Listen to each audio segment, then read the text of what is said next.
Hello students, welcome to Shubham classes. आपने Shubham classes join किया है और ये सोच के ज्वाइन किया होगा कि पढ़ाई अच्छी करनी है, अच्छा नंबर लाना है, अच्छे से पास होना है और हाईएस्ट स्कोर आपको गेन करना है, यही सोच के किया होगा। ठीक है, तो आपका बहुत बहुत स्वागत है हमारे शुभम क्लासेस में। ठीक है, तो आपको सबको पता है कि मैं बायोलॉजी पढ़ाती हूँ आपको, क्लास 12th का, है ना। तो 12th के टॉपिक में मैंने आपको बताया था कि ये चैप्टर स्टार्टिंग का आपका मतलब ये फर्स्ट ही चैप्टर चल रहा है। कुछ लोग होंगे तो ये ना सोच लेना कि आपका ये सेकंड चैप्टर है या थर्ड चैप्टर है, ऐसा कुछ नहीं। ये आपका यूनिट का फर्स्ट चैप्टर आपका रिड्यूस करके फर्स्ट चैप्टर में आपका सेकंड चैप्टर को ही लिया गया है, जिसमें मैंने बहुत सारे कुछ पोर्शन को कंप्लीट करवा दिया है। और इसमें आपका स्टार्ट कहाँ से करना है, मतलब मेल फीमेल गैमेटोफाइट के डेवलपमेंट, उसके मेच्योरिटी तक के सारे प्रोसेस को मैंने बता दिया था। उसके बाद स्टार्ट है आपका परागण। ठीक है, परागण बताना है। परागण को इंग्लिश में हम क्या कहते हैं? पॉलिनेशन कहते हैं। परागण को इंग्लिश में क्या कहा जाता है? पॉलिनेशन कहा जाता है ना। मोस्टली बच्चे पॉलिनेशन भी जानते ही होंगे। पॉलिनेशन कहा जाता है। परागण के प्रकार को क्या कहेंगे? Types of pollination. ये दो आपको दिखाने के लिए कि दो ये आपके टॉपिक आज हम कवर करेंगे। इन दो टॉपिक के बारे में ही बात होगी, समझे ना। ठीक है, हम तो बस ये चाहते हैं कि कम पढ़ो लेकिन सॉलिड पढ़ो, कम से कम एग्जाम में जो पूछे उतना में से तो लिख लो। ऐसा नहीं कि पूरा बुक हमने पढ़ लिया, पूरा बुक ही पढ़ लिया है। ऑन टाइम आप क्या करो, मुझे तो याद ही नहीं आ रहा है, मैं क्या करूं, मुझे याद नहीं आ रहा है, सर पकड़ के बैठ जाते हो, ए आगे पीछे इधर उधर देखने लगते हो, कोई बता दे, स्टार्टिंग भी कोई करा देगा तो मैं कर लूँगा, कर लूँगी, ये चीज़ें आ जाती है। तो ऐसा नहीं है, ठीक है। कम पढ़ो, दिमाग में बिठाए रहो कि इसका आंसर ऐसा होता है, इसको हमको इस तरह लिखना है। तो टाइप्स ऑफ पॉलिनेशन भी हम यहीं पर बताएंगे आपको। टाइप्स ऑफ पॉलिनेशन बताएंगे, प्लस आपको पॉलिनेशन का डेफिनेशन बताएंगे। यहाँ पे जो भी आज हम बताएंगे ना, मोस्टली बच्चों का ये रहता है कि मैम डेफिनेशन भी दीजिए, आप लिख के बताया करिए। आप लेक्चर दे रहे हैं, ओरली आप बताते हो, वो कुछ दिन के बाद माइंड से स्किप कर जाता है, लेफ्ट हो जाता है, तो फिर आपको प्रॉब्लम होती है ना। तो ठीक है, मैं भी सोचे कि हो सकता है कि बोर्ड एग्जाम की प्रिपरेशन के लिए मेरे साथ भी हुआ है कि को ओरली तो उस टाइम जो चीज़ें टीचर बताते थे क्लियरली एकदम क्लियर हो गया, ओ माय गॉड मुझे तो याद हो गया, मैं तो इसको कर सकती हूँ, कर सकता हूँ, ये चीज़ें थी। लेकिन ऑन टाइम एग्ज़ाम में क्या होता था, वो चीज़ें भूल जाती थी। या फिर हेडिंग आप कभी भी लास्ट डे कभी खोलो पेपर को, टॉपिक को खोलो, तो फिर आपको हेडिंग के बाद आपने कुछ नहीं लिखा है तो हेडिंग का मीनिंग ही क्लियर नहीं हो पाता, बहुत कम उसके बारे में लिख पाओगे, बहुत ज़्यादा डिटेल नहीं कर पाओगे। ये सोचकर मैं भी उस लेवल तक सोची हूँ। फिर उसके बारे में मैंने कहा कि अब इसका हम डेफिनेशन देते चलेंगे। ठीक है, हर एक टॉपिक का डेफिनेशन देते चलेंगे, वो भी रिटन फॉर्म में देना है मुझे, समझे, जो कि आपके पास चीज़ें हो जाएंगी तो आपको क्लियर रहेगा, है ना। परागण आ गया। परागण के प्रकार, दो चीज़ें जाननी है तो फर्स्टली हम परागण के बारे में जानते हैं। यहाँ पर एक बात आएगी, सबके माइंड में आने वाली है, मुझे पता है। ठीक है, क्या जानते हो? परागण आया है, दो चीजें हम यहीं पे आपको थोड़ा सा क्लियर करेंगे। एक आया है परागण, और लास्ट वीडियो तक आपने सुना होगा परागकण। परागकण, परागकण और परागण दो चीजें आएंगी, है ना। ये दोनों चीजें बिल्कुल डिफर हैं, समझे ना। परागकण, कण से समझ लेना कोई सूक्ष्म पार्ट होगा, पराग का कण है। पराग कण का मतलब होता है पराग के कण, पराग के कण, समझे ना। यानी कि ये आपके कौन हो जाएंगे? पॉलन ग्रेन इसकी इंग्लिश होती है। और परागण का मतलब होता है एक स्थान से दूसरे स्थान किसका जाना? इन्हीं कणों का, इसी कणों का अपने यहाँ से हटकर पुष्प के किस पर जाना? वर्तिकाग्र पर जाना, समझे ना। ठीक है, यानी ये जब अपने चेंबर से निकलने के बाद वर्तिकाग्र पर पहुंच जाएंगे तो वो आपका हो जाता है परागण। परागण एक प्रक्रिया है और परागकण का मतलब होता है पराग के कण। ठीक है, पराग के कण जो कि आपके लघु बीजाणुधानी के बाद बने थे। ठीक है, ये दो चीज़ों को आप हमेशा अलग रखिएगा। परागण है यानी कि गमन हो रहा है, चला जा रहा है, एक तरह की प्रक्रिया है, समझे ना। ये चीज़ें हैं, याद रखिएगा, समझे। तो बात हो गई आपके, ये दो चीज़ें मुझे क्लियर करवानी थी। मुझे लगा था कि इस चीज़ में आप ज़रूर कंफ्यूज होने वाले हो, ठीक है। तो यहाँ पे आप नोट कर लीजिएगा। और यहाँ पे परागण का मतलब हो जाएगा प्रक्रिया, एक तरह का ये प्रोसेस है। इस प्रोसेस में यही कण अपने चेंबर से निकल के कहाँ पहुँच जाएंगे, वर्तिकाग्र पर पहुँच जाएंगे, यही कण, ठीक है। उसका डेफिनेशन मैं वहाँ बताऊँगी तो वहाँ पे तो क्लियर हो जाएगा आपको। लेकिन अभी आपकी बात यहाँ पे मैंने ये दो चीज़ें क्लियर कर दी। प्रॉब्लम आती है, मुझे पता है। बात करेंगे अब कहाँ हम आ गए, परागण के पास आ गए। परागण क्या होता है? परागण अभी जस्ट मैंने बताया था, आप ऊपर डेफिनेशन पढ़ोगे एकदम क्लियर हो जाएगा। पराग कणों का पराग कोश से वर्तिकाग्र पर पहुंचना परागण कहलाता है। क्या होगा? पराग कणों का पराग कोश से, जहाँ कोश का मतलब चेंबर, जहाँ पे वो रहते हैं, वहाँ से कहाँ पहुँचना, वर्तिकाग्र पर पहुँचना। पराग कणों का पराग कोश से वर्तिकाग्र पर पहुँचना, ठीक है। क्या कहलाएगा? परागण कहलाएगा। पराग कणों का पराग कोश से कहाँ पहुँचना आपका, वर्तिकाग्र पर पहुंचना, ठीक है। ये हो गया परागण। परागण एकदम क्लियर होगा, कोई कंफ्यूजन? मेरे ख्याल से तो कोई कंफ्यूजन नहीं है, एकदम क्लियर होना चाहिए, ठीक है। अब आपको समझ में आ गया परागण क्या है। यानी जो पुष्प है, यहाँ पर हम आपको डायग्राम के थ्रू बता देते हैं। यहाँ पे छोटा सा डायग्राम बना रहे हैं, यहाँ पे आप देखना। कलर चेंज कर देंगे, नहीं तो फिर कहोगे कि उसी में बना दी, ठीक है। ये आपने बनाया था, आपको ये डायग्राम दिखाया गया था, दिखाया गया होगा, है ना। यहाँ हुआ, यहाँ से जो निकले हुए आपके एंथर थे, ये सपोज एक एंथर फट गया, इससे ढेर सारे वो निकल गए, यहाँ पे पहुँच गए, ठीक है। ये यहाँ पर पहुँच गया और ये पूरा फ्लावर अब बनाना है तो बना दो,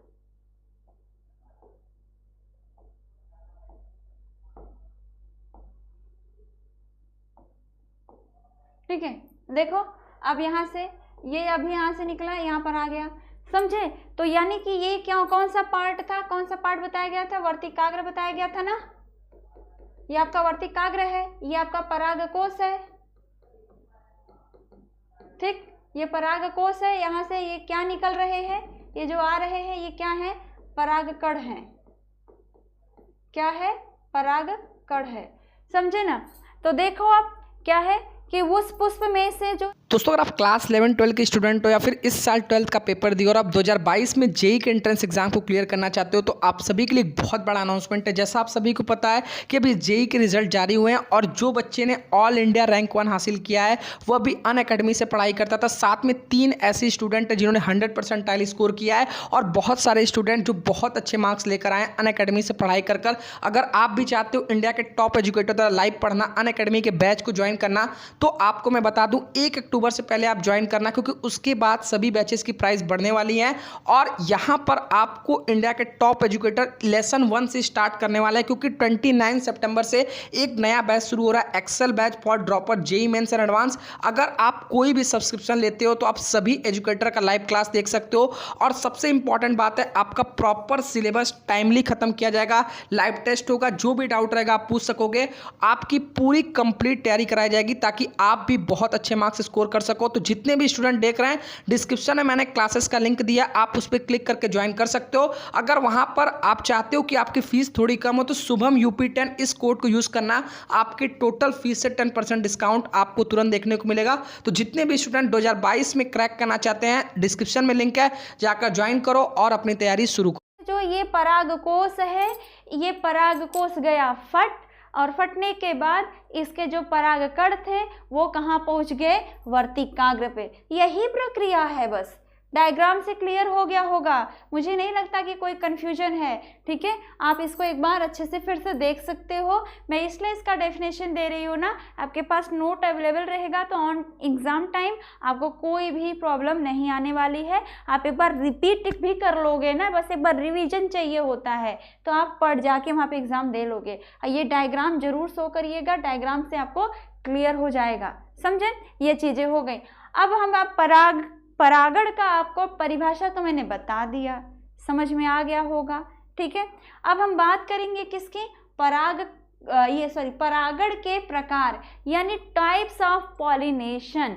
ठीक है, टाइप्स ऑफ पॉलिनेशन में हम जानेंगे कि यहाँ पर ये जो परागण है ये कितने प्रकार का हो सकता है और हर एक प्रकार में कौन सी प्रक्रिया होती है, समझे, आपको ये जानना है। तो मैं यहाँ पर जो भी प्रकार लिखी हूँ ना, मैंने इसके बारे में शॉर्ट में लिख दिया है, आप उससे भी उसका डेफिनेशन निकाल सकते हो, आप खुद से भी निकाल सकते हो, आपको कोई भी वहाँ पे कन्फ्यूजन नहीं होगा, समझे। आप देखो क्या लिखा है मैंने, देख लेना। फर्स्ट आपका क्या है, स्वयुग्मन, स्वयुग्मन या फिर स्वपरागण, स्वयुग्मन परागण या फिर स्वपरागण। स्व मतलब होता है अपना, अपने से परागण हो, अपने ही मेल गैमेट फीमेल गैमेट मिले जाके। युग्मन का मतलब होता है युग्मक की बात हो रही है, ठीक है ना। तो अपने से ही, यहाँ पर मैंने लिखा भी है, आप नीचे देखोगे, एक ही पुष्प में, मतलब ये क्या, इस वाले में क्या है, एक ही पुष्प में जब होगा तो ये आपका स्वयुग्मन हो जाएगा। और दूसरा क्या होगा, सजात पुष्पी, एक ही पादप में, एक ही पादप में ये होगा। और तीसरा आपका आया है परनिषेचन। परनिषेचन का मतलब होगा अलग अलग पौधों में, समझे। आप देख रहे हो परागण के प्रकार में 3 प्रकार आया है, एक आपका आया है स्वयुग्मन, दूसरा आया है आपका सजात पुष्पी या सजाती पुष्पी, जो भी कह लो, या फिर अब तीसरा आया है आपका क्या, परनिषेचन। ठीक है, परनिषेचन को पर परागण भी कहा जाता है, समझे। ये अलग अलग पौधों में के बीच होता है, समझे। तो मैंने यहाँ पे इसका शॉर्ट भी यहाँ पे लिख दिया है जिससे आपको याद करने में आसान हो जाए। अगर मैं मेरे नोट्स से अच्छे से पढ़ लोगे ना तो किसी अदर नोट्स की ज़रूरत नहीं पड़ने वाली है, आपको बुक भी टच नहीं करना होगा, बस हम जो डायग्राम यहाँ दिखाते हैं, जो बताते हैं, उतना ही पढ़ लेना। हम क्योंकि सीक्वेंस वाइज चल रहे हैं, आपका कुछ छूटने वाला नहीं है, समझे। तो देखो स्वयुग्मन या स्वपरागण, आपने क्लास 10 में स्वपोषी पढ़ा है, जो खुद से अपना खाना बनाते हैं, यही हो रहा है, एक ही पौधे में अपने आप ही से खुद से ही हो जा रहा है आपका परागण। वहाँ पर किसी अदर प्लांट या किसी अदर पुष्प यानी फ्लावर की ज़रूरत नहीं पड़ रही, एक ही पुष्प है, एक का उसका एंथर टूटा, वहाँ पर जाके इस पे गिर गया। इसका बेस्ट एग्जाम्पल यही है, यही वाला डायग्राम है, एक ही वाला, ये इसका एंथर यहाँ से ये आपका फट गया परागकोश, परागकोश फटने के बाद ये इसके जो परागकण है वो वहाँ पर जाके वर्तिकाग्र में बैठ गए। तो इसका एग्जाम्पल आपका बेस्ट वाला ये है, ये इसका डायग्राम है, समझ में आया, ठीक है। ये आपका स्वयुग्मन या फिर क्या है आपका स्वपरागण, स्वयुग्मन या स्वपरागण, जिसको सेल्फ पॉलिनेशन कहा जाता है। सेल्फ पॉलिनेशन, सेल्फ पॉलिनेशन कहा जाए तो दोनों उसी के अंडर में आते हैं, लेकिन आपके 12th में ये 3 कैटेगरी ही बना दी गई है, स्वयुग्मन, स्वपरागण और आपके सजाती पुष्पी परागण, और आपके तीसरा है परनिषेचन या परपरागण। ठीक है, वैसा देखा जाए तो 2 ही होता है, स्वपरागण परपरागण। स्वपरागण में आपके ये दोनों आ जाएंगे, परपरागण में वो आ जाएगा। ठीक है, अब देखो अब क्या होने वाला है, आगे इनके बारे में बताने जा रहे हैं, एक एक के बारे में बताएंगे और कुछ का एग्जाम्पल भी देंगे, समझे। तो स्टार्ट करते हैं आगे। देखो स्वयुग्मन है या स्वपरागण है, स्वयुग्मन या स्वपरागण, जिसे इंग्लिश में क्या कहते हैं, ऑटोगैमी कहते हैं। इंग्लिश में क्या कहा जाता है, ऑटोगैमी कहा जाता है। इसमें क्या है, जब एक ही पुष्प में, ठीक है, परागकण कहाँ पहुँचे, उसी के वर्तिकाग्र पर पहुँच रहे हैं। जब एक ही पुष्प के परागकण उसी के वर्तिकाग्र पर पहुँचते हैं तो इसे स्वयुग्मन या फिर स्वपरागण कहते हैं। क्लियर होगा, है ना। मुझे तो नहीं लग रहा कोई डाउट है इसमें, आप डेफिनेशन से क्लियर कर लोगे, कोई बात नहीं। जब मैंने वहाँ पर जब क्लासिफाइड कर दिया था ना, तो मैंने छोटा छोटा लिख दिया था कि इसका मतलब ये है, इसका मतलब ये है, इसका मतलब ये है। ठीक है, तो वही मतलब है ना यहाँ पर, जब एक ही पुष्प के परागकण उसी के वर्तिकाग्र पर पहुँचता है तो इसे स्वयुग्मन या स्वपरागण कहते हैं। आई होप आपको ये सारा पॉइंट यहाँ से क्लियर होगा और क्लियर विजिबल भी होगा आपको, और यहाँ से जो डेफिनेशन है इससे ज़्यादा इसमें कुछ ऐड करने की ज़रूरत भी नहीं है, समझे। देखो कुछ एग्जाम्पल लिया है, एग्जाम्पल में आपका लिया है बायोला प्लांट्स एक होता है, सामान्य पानसी एक उसकी हिंदी होती है, पानसी एक प्लांट होता है, ठीक है। सामान्य पानसी को ही बायोला कहा जाता है, समझे। अब देखिए आगे क्या है, इसमें एक और प्लांट आए हैं, दो और प्लांट आए, लेकिन इन दोनों प्लांट का नेचर थोड़ा सा अलग है। देखो क्या है, आक्जेलिस करके एक है, एक आपका है कोमेलिना। आक्जेलिस और कोमेलिना करके है। कोमेलिना को क्या कहा जाता है, कनकौवा कहा जाता है। क्या कहा जाता है, कनकौवा, ठीक है। अब देखो ऐसे पुष्प हैं, इन दो ऐसे पुष्प हैं जिनमें अलग अलग प्रकार की परागण दिखाई देता है या अलग अलग प्रकार के प्रक्रिया पाई जाती है। दोनों के लिए अलग अलग वर्ड भी यूज किया जाएगा, ठीक है। पहले एग्जाम्पल जो है आपका ये वाला एग्जाम्पल, इसको लेके हम बता देते हैं। आक्जेलिस को लेके बताया है, एक ऐसा पौधा, इम्पोर्टेंट फॉर नीट, यहाँ जरूर डालिएगा। ये जो है बिना परागण का बीज बना सकता है, बीज बना सकता है ये एक ऐसा पौधा। ये किसके लिए है, क्योंकि ये सारी चीज़ें मैंने एनसीईआरटी से निकाली है कि किसके लिए है, इम्पोर्टेंट फॉर नीट। मोस्टली बच्चे होंगे जो कि मेडिकल के लिए एक एंट्रेंस एग्ज़ाम देना चाहते हैं और वो आप नेक्स्ट ईयर आप दोगे भी, इसलिए मैं बोल रही हूँ कि इसमें से क्वेश्चन आपके एनसीईआरटी से ही बनता है, चाहे वो फिजिक्स हो, केमिस्ट्री हो, बायो हो, कुछ भी हो, ठीक है। तो प्लीज़ अच्छे से पढ़ा करिए और मन से उसको खोज के आपको बता दे, एक पेज एनसीईआरटी को अगर में आप अच्छे से पढ़ोगे ना तो 10 बार पढ़ोगे आपको 10 नई चीज़ें मिलेंगी। ऐसी होती है एनसीईआरटी बुक, समझे। तो आक्जेलिस है, आक्जेलिस एक ऐसा प्लांट है। देखो आप अगर मैं इसका नाम ही नहीं सुने रहोगे, इसके बारे में जानते ही नहीं रहोगे, तो बहुत सारा एग्जाम्पल आ जाएगा कि आपको पूछा जाएगा कौन कौन सा ऐसा पौधा है जिसमें कि बिना परागण का ही बीज बन जाता है, परागण हुआ ही नहीं, फल बना ही नहीं, फल भित्ति बना ही नहीं, तो फल के अंदर बीज कहाँ से बन गया। लेकिन एक ऐसा पौधा बिना परागण का ही फल भित्ति, फल, बीज सब बना लेता है, समझे। तो ये देखो, तो आक्जेलिस आपका एक ऐसा पौधा है, जब एग्ज़ाम में आपसे पूछ देगा ये भी दे देगा, आपको नहीं पता रहेगा तो गलत मार्क करके आओगे ना, तो इसीलिए मैं बता रही हूँ, समझे। मैंने यहाँ पे अंडरलाइन भी किया है, बिना परागण का बीज भी बना सकता है, समझे। यानी इसमें परागण नहीं होगा भी तो भी काम चल जाएगा इसका, ठीक। एक सामान्य पुष्प ही है लेकिन क्वालिटी थोड़ी सी स्पेशल हो गई बिना परागण के लिए, ठीक है ना। दे makes there seeds without any pollination, समझ में आया। बिना आवरण का अनावृत पुष्प होता है, ठीक है। वैसे मोस्टली आप जानते हो पुष्पों के ऊपर कोई, यानी फ्लावर के ऊपर कोई कवर नहीं होता, तो इसमें भी नहीं होता है। लेकिन इसकी एक क्वालिटी अलग से आ गई, क्या, बिना परागण का बीज बना देना, एक क्वालिटी इसकी अलग से आ गई। समझ में आया, इतना मुझे लग रहा है कि क्लियर होगा। अब देखते हैं आगे। देखिए यहाँ पर आपका क्या है, उसी पौधे की बात कर रहा है जिसे उन्मील परागणी प्रकार का पुष्प कहा जाता है, जिसे उन्मील परागणी प्रकार का पुष्प कहा जाता है, ठीक है। उन्मील परागणी प्रकार का पुष्प कहा जाता है, समझे। ये हो गया। अब बात करते हैं, ये दूसरा आया आपका, वहाँ पे आप देखो कनकौवा वाला ही, जहाँ पे 2 बताया था मैंने, एग्जाम्पल लिया था, ये वाला और ये वाला 2 एग्जाम्पल लिया था। इसके बारे में मैंने यहाँ पे बात कर ली, इसे उन्मील परागणी पौधा कहा जा रहा है, ये भी मैंने क्लियर कर दिया। अब बात करेंगे कोमेलिना का। Commelina is also known as kankauwa in the Hindi, clear है, ओके।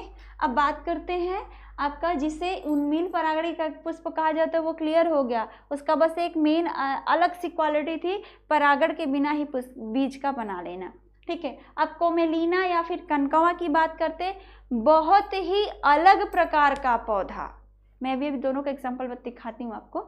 बहुत ही अलग प्रकार का पौधा, समझ लेना, बहुत अलग प्रकार का पुष्प रखने वाला पौधा। जानते हो क्या होता है, अब मोस्टली देखेंगे जो फ्लावर है, फ्लावर आप बाहर देखते हो ना, जैसे गुड़हल देख लो, रोज का देख लो, लोटस का देख लो, या फिर आप कनेर का देख लो, या सनफ्लावर होता है, किसी का फ्लावर देखो तो फ्लावर बाहर होता है ना, फ्लावर के ऊपर भी कोई कवरिंग होती है, नहीं होती है ना, लेकिन इसमें होती है।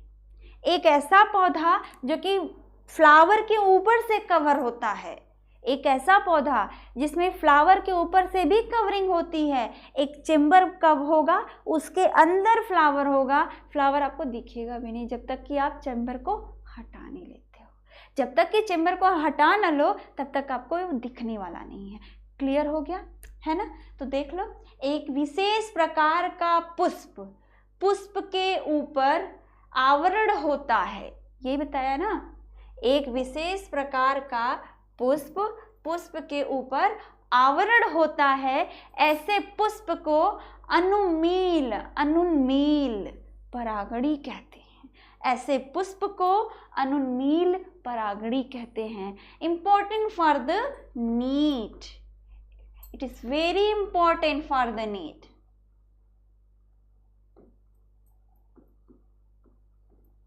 समझे? बहुत इंपॉर्टेंट है। वजह ये है, ऐसा फ्लावर जिसके ऊपर से भी कवर होता है। समझ में आया? मुझे लग रहा है समझ में आ गया होगा। तो मैं डायग्राम दिखा लो, उसके बाद बात करते हैं। देख लो, यही है।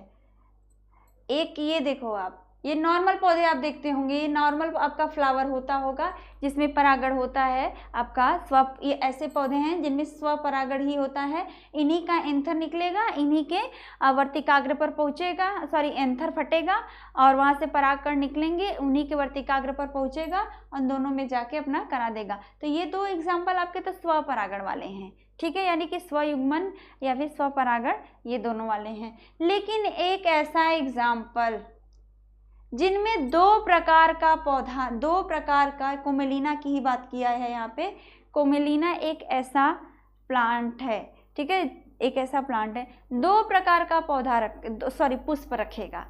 एक आप ये देख रहे होंगे उन्मील परागणी वाला है जो ऊपर की तरफ है, और उसी पौधे में रूट की तरफ, जड़ों में और पुष्प बनते हैं। और ऐसा पौधा जिसमें ऊपर की तरफ कुछ और बन रहा है, कुछ अलग तरह का पुष्प बन रहा है, और नीचे की तरफ कुछ अलग तरह का पुष्प बन रहा है। यानी जितना आपको ऊपर दिखेगा उसमें पुष्प का रंग अलग होता है, उसका क्वालिटी अलग होता है, उन्मील टाइप का होता है, उसमें पुष्प में कोई कवरिंग नहीं होगी, कोई विशेष उतना लक्षण नहीं होता। लेकिन उसी पौधे में जब उनकी जड़ों में देखा जाए तो वहाँ पे भी पुष्प रहता है, लेकिन वो पुष्प क्या होता है, कवर रहता है। देख लो, ये जो आप देख रहे होगे स्ट्रक्चर ना, ये वाला जो स्ट्रक्चर देख रहे होगे, ये वाला पार्ट है ना, ये वाला पार्ट, इतने सारे हैं इसमें, है ना, ये वाले जो भी हैं, ठीक है। ये वाला जो स्ट्रक्चर है, ये इसी को जब खोलोगे ना तो इसमें आपको क्या मिलेगा, पुष्प मिलेगा। समझे? बहुत अलग है ना। ऐसा प्लांट ही है जिसमें दो तरह के पुष्प बन रहे हैं, ऊपर कुछ और बना, नीचे कुछ और बना। ऊपर वाले without covering, without any special quality, लेकिन नीचे वाले में क्या हो गया कि ये आपके ऐसे हो गए जिनमें कि पुष्प भी कवर है। उसी पुष्प में अब जब वो पूरी तरह से कवर है तो ये बताओ आप कि पुष्प उसके अंदर कवर है, तो ये पुष्प का जब एंथर फटेगा तो उसी में इसका परागकण रह जाएगा ना, यानी परागकोश फटेगा तो उसी का परागकण उसी में रह जाएगा और उसी के वर्तिकाग्र पर पहुंचेगा और वहीं पे फर्टिलाइज करेगा, ठीक है। तो किसी अलग पौधे के परागकण की तो एंट्री हुई नहीं, तो ये हो गया स्वपरागण। स्व मतलब अपने आप में ही काम कर लो, किसी से कोई मतलब नहीं है, यही चीज़ें, ठीक है। जैसे हमारे पास सब कुछ हो जाए, हम किसी से कोई मतलब ना रखें, खाना बनाना है, आना है, जाना है, कहीं किसी से बात करना है, कोई चीज़ लेना है, तो सिर्फ अपने पर डिपेंड हो जाए, किसी से कोई चीज़ ना लेना, ना उद्धव का लेना, ना माधव का देना, काम खत्म। तो इनका वही काम है, किसी से न लेना न किसी से देना। इन वाले पौधों के इस पुष्प में इस तरह का स्ट्रक्चर हो जाता है जिसे अनुन्मीली परागणी कहते हैं, ठीक है। ऐसे पुष्प को क्या कह देंगे, अनुन्मीली परागणी पुष्प कह देते हैं, ठीक है। ये एग्जाम्पल आपको कहाँ मिलने वाला है, कोमेलिना में, या फिर उसको हिंदी में कनकौवा कहेंगे। Clear everyone? हमको लगता है क्लियर होगा, ठीक है। अब बात करते हैं, चलिए आगे। देखते हैं, हम नोट्स में आ जाते हैं, है ना। अब कोमेलिना का भी तो कंप्लीट हो गया। इम्पॉर्टेंट नीट के लिए इसलिए है क्योंकि इनके पुष्प पे आवरण होता है, इसकी वजह से इम्पॉर्टेंट हो गया। पुष्प के ऊपर आवरण होता है, इस वजह से ये इम्पॉर्टेंट हो गए। या फिर इस तरह भी क्वेश्चन हो सकता है, which type of pollination occur in commelina, है ना। या फिर कोमेलिना नहीं तो एक्जेलिना, ठीक है। एक्जेलिना पहले आया था ना, सॉरी एक्जेलिसा आया था कि क्या आया था, एक मिनट, एक्जेलिस आया था। एक्जेलिस में आप देखे हो, एक्जेलिस में क्या होगा, which type of pollination occur in oxalis, तो आपको पता रहेगा तो आप बता दोगे स्वपरागण, है ना। और यहाँ पे भी आप कोमेलिना में भी बता दोगे स्वपरागण, ठीक है ना। आप अगर मैं बोलोगे आप इस तरह का पुष्पों का, जैसे कभी कभी होता है ना इवन ऑड को चूज करने वाला क्वेश्चन आ जाता है, तो ऑड उसमें इवन सारा दे दिया, जैसे कि आपका सनफ्लावर दे दिया, आपका ये हिबिस्कस दे दिया, रोज दे दिया, ऐसे प्लांट्स का फ्लावर को दे दिया, उसी में एक ऐड कर दिया कोमेलिना, तो फिर आप क्या बताओगे, ये सब फ्लावर तो विदाउट एनी कवरिंग होती है ना फ्लावर के ऊपर, ऐसे होते हैं प्लांट्स। लेकिन कोमेलिना में क्या हो गया, वहाँ पे आपके फ्लावर के ऊपर भी एक कवरिंग लेयर है, तो वो तो ऑड हो गया, अदर आपके सेम टाइप के होंगे, लेकिन कोमेलिना आपके डिफर हो गया। इतना क्लियर हो गया, है ना। अब हमको बात करनी है सेकेंड पॉइंट की, जो कि आप अभी तक स्वयुग्मन या स्वपरागण पढ़ रहे थे। अब सेकेंड टाइप का क्या है, सजात पुष्पी परागण। सजात पुष्पी परागण हमको देखना है, इसमें क्या होने वाला है, जब एक ही पादप के अलग अलग पुष्प, समझे। इसका एग्जाम्पल बना देती हूँ डायग्राम, तो आपको क्लियर हो जाएगा। सपोज इस तरह का हो, ये हो जाए, इसका ये यहाँ पर आ जाए, ये वाला पार्ट है, ये हो गया, है ना, ये फ्लावर है, ठीक है। दूसरा फ्लावर यहीं पर हो जाए, एक और फ्लावर यहाँ पे बना देते हैं,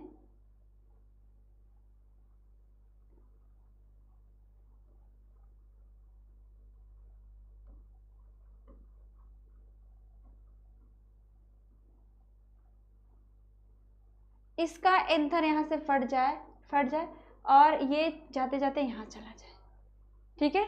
यहाँ पर ये, एक मिनट,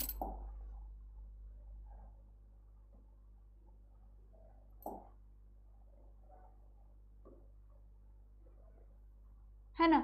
अब यहाँ पर इसके एंथर चले गए, देखा, एक ऐसा प्लांट, ठीक है, जिसके में दो अलग अलग फ्लावर के बीच में आपका ट्रांसफर हो रहा है पराग के कणों का, ठीक है। देखो, एक ऐसा परागण ऐसा होता है जिसमें एक ही प्लांट होगा, प्लांट एक ही है, एक पुष्प यहाँ लग गए, दूसरा पुष्प यहाँ लग गया, समझे। अब यहाँ पर पुष्प है, यहाँ पर नीचे वाला है, इसका जो है परागकोश फट गया, तो उसके पराग के कण निकले, दूसरे वाले के वर्तिकाग्र पर पहुँच गए, समझे। ये चीजें हो गई। तो इसमें भी वही आप देख रहे हो, जब एक ही पादप के अलग अलग पुष्पों के बीच परागण हो, तो है ना, एक यहाँ और एक यहाँ से गिरा तो इसमें चला गया, बस दो अलग अलग पुष्प हुए ना, प्लांट तो एक ही है ना, प्लांट जब एक ही है तो स्वही परागण हुआ ना, दूसरा कोई अलग से पराग के कण तो नहीं आए थे ना, तो ये चीजें, ठीक है। परागण हो तो इसे सजात पुष्पी परागण कहते हैं। इसे क्या कहेंगे, सजात पुष्पी परागण। यह परागण भी बाह्य कारक के द्वारा होता है। क्यों ऐसा बोला जानते हो, जब तक आप, जैसे कि आप रास्ते में चलते हुए ना क्या करते हो, ऐसे प्लांट है तो इसको टच करते हुए चलते हो, मेरी भी आदत है ये, लेकिन बैड हैबिट है, किसी प्लांट को डिस्टर्ब नहीं करना चाहिए, लेकिन हम क्या करें, ऐसा हो जाता है, बाई मिस्टेक ही होता है, सोच कहीं और रहे, चल रही है तो ये मरते गए, हो गया ना। तो फिर क्या हुआ, आपके हाथ के थ्रू भी जा सकता है, एक ही प्लांट है, ऊपर वाला फ्लावर ऐसे टच करते हुए आए, नीचे आ गए, ये भी हो सकता है।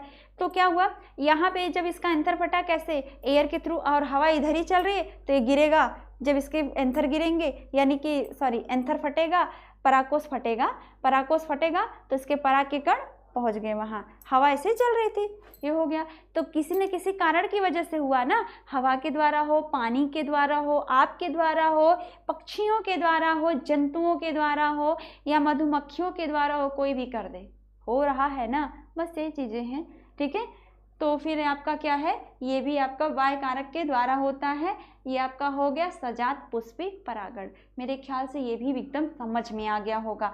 आज का वीडियो जरूर बताइएगा कैसा लगा। ठीक है, आगे देखते हैं, थर्ड वाले पॉइंट की बात करते हैं, पर निषेचन या पर परागण। पर निषेचन या पर परागण की बात करेंगे तो इसमें देखिएगा क्रॉस पॉलिनेशन। क्रॉस पॉलिनेशन की बात करें, जब दो अलग अलग पादपों, अभी तक तो पहला गया था एक ही पुष्प में, दूसरा क्या आया दो अलग अलग पुष्प में, अब क्या आ गया दो अलग अलग प्लांट हो जाएगा। दो अलग अलग प्लांट है, एक ये इसका, ये दोनों प्लांट हैं।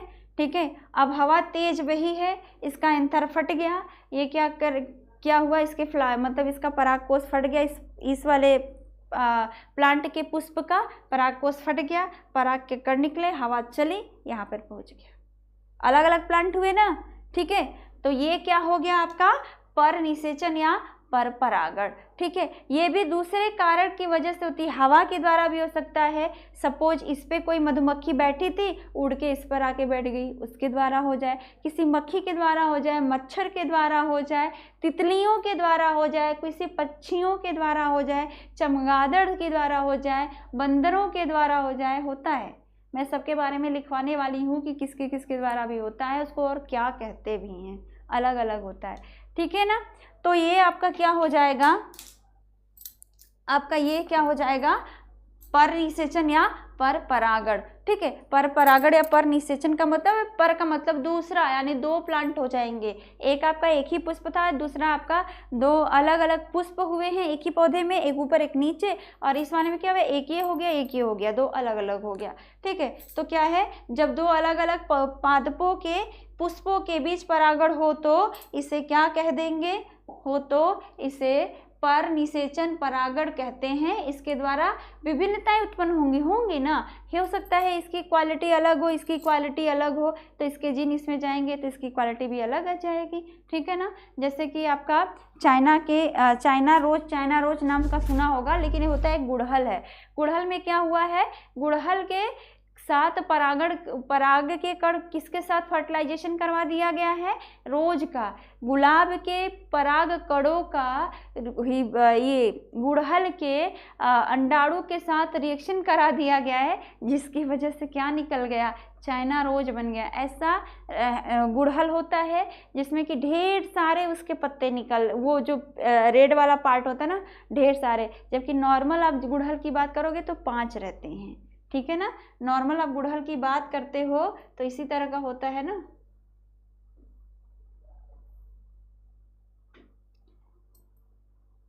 इस तरह का होर्ल बनता है ना, और यह होल की तरह रहता है, यहाँ से इस तरह निकल जाता है, 5 हो गया, और उसके बाद ये ढेर सारे निकले रहते हैं। तो आप 1 2 3 4 5 हो गया, और यहाँ पर आपके ग्रीन वाला पार्ट रहता है, समझे, पार्ट रहता है ना, यही होता है ना, ये आपका गुड़हल है। तो ये कितना होता है, 1 2 3 4 एंड 5, 1 2 3 4 5 ही होता है ना। लेकिन आप जब उसमें चाइना रोज में देखोगे ना, तो जैसे रोज में ढेर सारी लेयर बनती है ना पिंक वाली, वैसे ही इस गुड़हल में ढेर सारे लेयर बनते हैं, समझो। तो आर्टिफिशियल का मतलब मैनमेड है, वो हम नेचर में नहीं था, हमने उसको बनाया है, समझे। तो आज का टॉपिक हम फिर से एक बार रिवाइज कर लेते हैं, हमने क्या क्या पढ़ा है। ठीक है, उसके बारे में इसको पहले तो एक बार हटा दें।